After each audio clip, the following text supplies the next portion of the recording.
Despite the fact that Marxism made headway in terms of policy in the United States and other Western European countries in the early part of the 20th century, orthodox Marxists had a major problem by the end of the 1910s. The actual worldwide Marxist revolution really hadn't ignited. Not only hadn't it happened, workers had spent the better part of 5 years murdering each other en masse in World War I. Marx's dialectical prophecy had been proved false.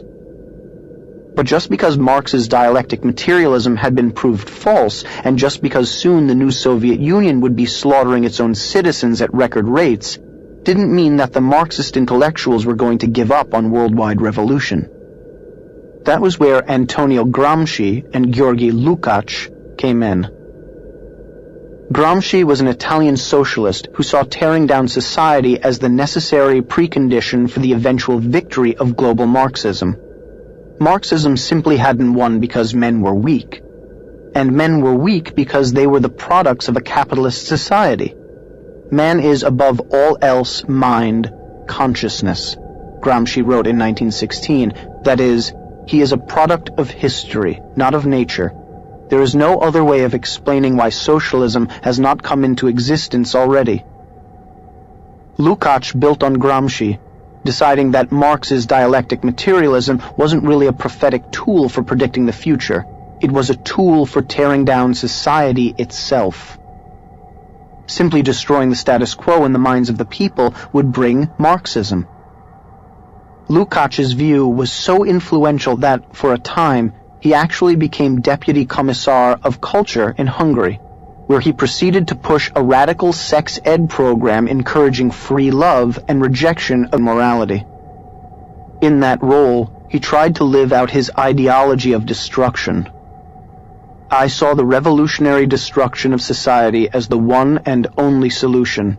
A worldwide overturning of values cannot take place without the annihilation of the old values and the creation of new ones by the revolutionaries.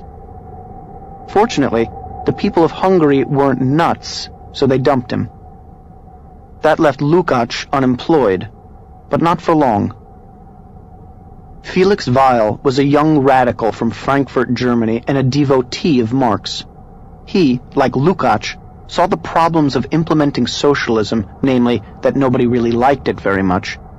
But like most of today's lefty college students who live off their parents' money while preaching the downfall of the capitalist system, he was rich. So he used his granddaddy's money to fund the Institute for Social Research, which was really a precursor to John Podesta's Center for American Progress, funded by George Soros. To staff this new institute, which quickly became known as the Frankfurt School, Weil brought in, along with Lukács, a Marxist philosopher named Max Horkheimer. Lukács didn't last long, but Horkheimer did. At the Frankfurt School, he coined a term that would embody the whole corrupt philosophy of his fellow travelers' mission to destroy society and culture using the Marxist dialectic: critical theory. Critical theory was exactly the material we were taught at Tulane. It was, quite literally, a theory of criticizing everyone and everything everywhere. It was an attempt to tear down the social fabric by using all the social sciences: sociology, psychology, economics, political science, etc. It was an infinite and unending criticism of the status quo, adolescent rebellion against all established social rules and norms. Critical theory, says Horkheimer, is suspicious of the very categories of better, useful, appropriate, productive, and valuable as those are understood in the present order. So, if you liked ice cream better than cake, or thought a hammer might be more useful than a screwdriver in a particular situation, you were speaking on behalf of the status quo. The real idea behind all of this was to make society totally unworkable by making everything basically meaningless. Critical theory does not create. It only destroys, as Horkheimer himself openly stated.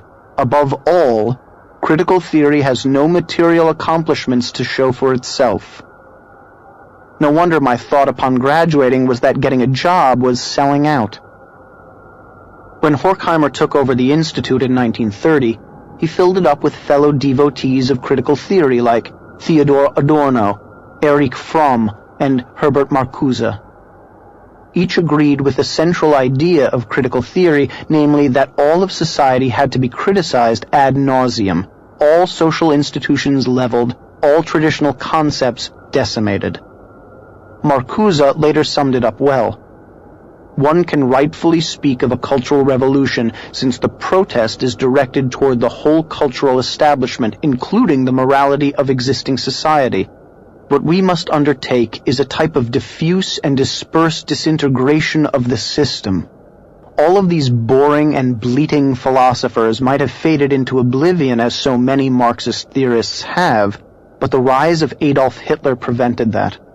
With Hitler's rise, they had to flee. Virtually all of them, Horkheimer, Marcuse, Adorno, Fromm, were of Jewish descent, and they had no place to go, except the United States. The United States' tradition of freedom and liberty, its openness to outside ideas, and our highest value, freedom of speech, ended up making all America vulnerable to those who would exploit those ideals. We welcomed the Frankfurt School. We accepted them with open arms. They took full advantage.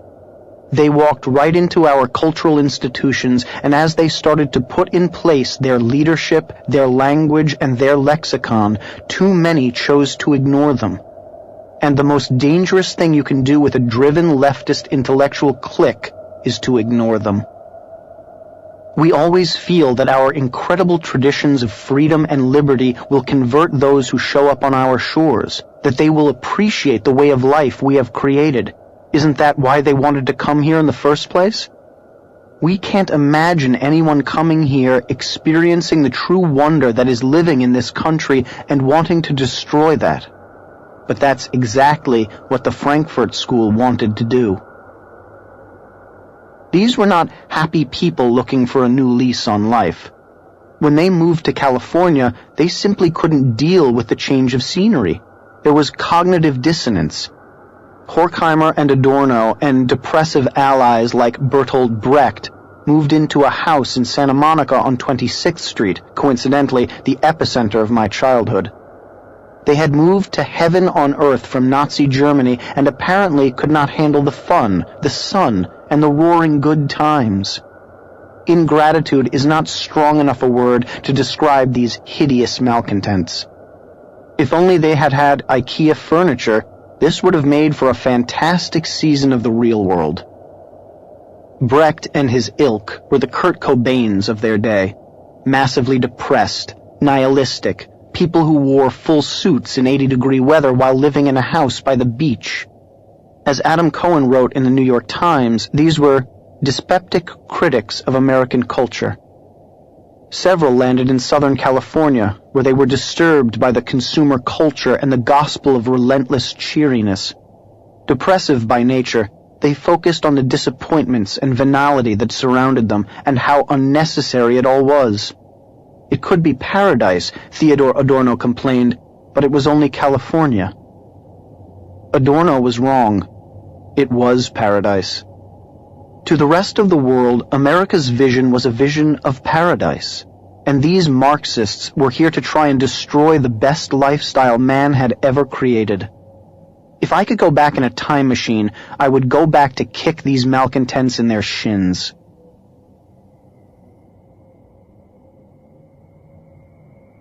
Members of the Frankfurt School had some American allies, men who had accepted the Roosevelt-Wilson synthesis of Hegel and Marx and who were now looking for the next step. The Frankfurt School had been sending mailers out to prominent fellow traveler sociologists in the United States for some years and creating connections with them. Meanwhile, Columbia University's sociology department was dying. They needed new blood, and they liked what they saw in the Frankfurt School. All the Frankfurt School had to do was to get into the country, and they'd take their place in the hallowed halls of American academia. Fortunately for them, there was an organization called the Institute of International Education, specifically devoted to helping fleeing scholars from Germany. The man who held the post of Assistant Secretary of the Emergency Committee in Aid of Displaced Foreign Scholars was one Edward R. Murrow, who helped ship in many of the Frankfurt School's greatest minds. Later, Senator Joe McCarthy would try to pillory Murrow in revenge for Murrow's coverage of the McCarthy hearings by citing Murrow's involvement with the Institute of International Education, but by then, McCarthy was finished. In any case, once in the country, the Frankfurt School was almost immediately accepted at Columbia University. It was a marriage made in hell. With their tentacles affixed to the institutions of American higher education, the Frankfurt School philosophy began eking its way into every crevice of American culture. Horkheimer's critical theory became a staple of philosophy, history, and English courses across the country. Horkheimer himself took his show on the road, from Columbia to Los Angeles to the University of Chicago. Meanwhile, Erich Fromm, one of the Frankfurt School's main thinkers, was pushing cultural Marxism through psychology by blaming Western tradition for the rise of Nazism and the rejection of Marxism. This was a fiction, of course, convenient rewriting of science to meet a political agenda. Leftists today still call their opponents Nazis on the basis of this flawed and inane psychoanalysis. Early on, Fromm embraced the ideas of Frankfurt School fellow Wilhelm Reich, who felt that psychological problems largely stemmed from sexual repression, and said that sexual liberation from societal mores could cure large numbers of people. Reich, whose psychoanalysis included disrobing his patients and then touching them, helped place the foundations of modern feminism, arguing that the repression of the sexual needs creates a general weakening of intellect and emotional functioning. In particular, it makes people lack independence, willpower, and critical faculties. Marriage, he wrote, ruins lives. Marital misery, to the extent to which it does not exhaust itself in the marital conflicts, is poured out over the children. Fromm also expanded on the parenting ideas of Lukács and John Dewey, who rejected parental authority, telling parents to stand by and let their children reinvent the wheel through experience. Fromm's philosophy was imbibed by a young socialist student named Benjamin Spock, who would go on to shape a generation of parents with his child-rearing book, The Common Sense Book of Baby and Child Care, which helped launch the self-esteem movement. At the same time, Frankfurt School scholar Theodor Adorno was sliding Marxism into the American consciousness by attacking popular trends in the world of art. First teaching at Columbia and then later at Princeton, he argued that television and movies were problematic because they appealed to the masses, but television and the movies weren't catering to the public tastes. They were shaping them, Adorno argued. Popular art and culture had destroyed true art, which is always used for revolutionary purposes, he said. All popular art, therefore, had to be criticized as a symptom of the capitalist system. All art had to be torn down. Performance art and modern art found their philosophical foundation in Adorno. The long line stretching from Piss Christ to Karen Finley smearing herself with feces to Susan Sarandon celebrating being hit with transsexual projectile vomit all had its roots with Adorno. This nihilistic influence in art, reinforcing the destruction of cultural norms, means that many grown adults have never experienced an epoch in which the transcendent and the innately beautiful have been celebrated as the artistic ideal. And it all started because a rat pack of Nazi-fleeing depressives couldn't appreciate leaving the world's most oppressive place for the world's most spectacularly free and beautiful place. Santa Monica. Google it.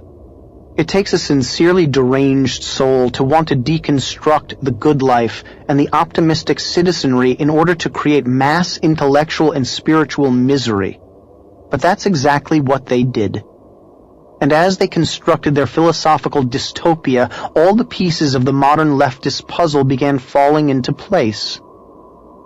But all of these major contributors to the Frankfurt School of Thought paled in comparison to Herbert Marcuse, the founder of the New Left. Marcuse joined the Frankfurt School in 1933 and quickly became a leader of the movement. After he moved to the United States and became a citizen, he was hired by FDR's Office of War Information to create anti-Nazi propaganda, despite his Marxism. He also worked in the Office of Strategic Services, the pre-CIA OSS, and the State Department, where he worked to prevent the United States from pushing Germany away from democratic socialism. He taught at Columbia, then Harvard, then Brandeis, and then, finally, at the University of California in San Diego. He really hit his stride in 1955, however, with the publication of Eros and Civilization. The book essentially made Wilhelm Reich's case that sexual liberation was the best counter to the psychological ills of society. Marcuse preferred a society of polymorphous perversity, which is just what it sounds like, people having sex every which way with whatever. It wasn't so much the freshness of Marcuse's message that made the difference, it wasn't a fresh message, as his timing. The kids brought up with Fromm and Freud and Spock were coming of age. The misplaced guilt of the greatest generation brought forth a new generation free to embrace Marcuse. While similar philosophies of sex had failed in the 1920s, 1930s, and 1940s, by the 1950s, the men and women who had suffered through the Great Depression and fought in World War II were determined to raise privileged kids who would never have to actually fight for their country or work for their food. The result was a group of kids ready and able to participate in the sexual revolution promised by the Frankfurt School. Marcuse excused sexual promiscuity as the fulfillment of the need for the people to rise up against Western civilization and to free themselves of the sexual repression it created. Not a hard sell for teenagers. It was no wonder that in a very real sense, his followers believed they were doing something special when they made love, not war, a slogan attributed to Marcuse himself. They were using their sexual energy to bind the world together rather than destroy it, as sexual repression would do. While Marcuse may not have been the most important intellectual force behind the Frankfurt School, he was its most devious and effective marketer. The advertising adage, "sex sells," was applied to selling a generation on the idea that their parents' values and ideals were repressive and evil. Where, geographically, did Marcuse come to this nihilistic understanding? The picturesque cliffs of La Jolla overlooking the Pacific Ocean. Marcuse carried his critical theory in another destructive direction as well. While repeating the Marxist trope that the workers of the world would eventually unite, he saw the Third World's anti-colonial movements as evidence that Marx was right. He recognized that in the United States there would be no such uprising by the working class. He therefore needed a different set of interest groups to tear down capitalism using his critical theory. And he found those groups in the racial, ethnic, and sexual groups that hated the old order. These victimized interest groups rightly opposed all the beauties of Western civilization with all the defiance and the hatred and the joy of rebellious victims, defining their own humanity against the definitions of the masters. Marcuse's mission was to dismantle American society by using diversity and multiculturalism as crowbars with which to pry the structure apart, piece by piece. He wanted to set blacks in opposition to whites, set all victim groups in opposition to the society at large. Marcuse's theory of victim groups as the new proletariat, combined with Horkheimer's critical theory, found an outlet in academia, where it became the basis for the post-structural movement, gender studies, LGBT/queer studies, African American studies, Chicano studies, etc. All of these blank studies brazenly describe their mission as tearing down traditional values and the accepted traditions of Western culture and placing in their stead a moral relativism that equates all cultures and all philosophies, except for Western civilization, culture, and philosophy, which are exploitative and bad. Marcuse was widely accepted in the 1960s by the student movement. so much so that students in Paris during the 1968 uprising marched with banners reading Marx, Mao, and Marcuse. But he still wasn't winning in America. Marcuse had a big problem. America's founding ideology is still far sexier than that of the Marxists, who insist on a tyrannical state of equality rather than freedom with personal responsibility. Even if Marcuse was promising unending sex, drugs, and rock and roll, most Americans were more interested in living in liberty with their families, in a society that values virtue and hard work rather than promiscuity and decadence. So Marcuse had to find a way to defy the opposition. He found it in what he termed repressive tolerance.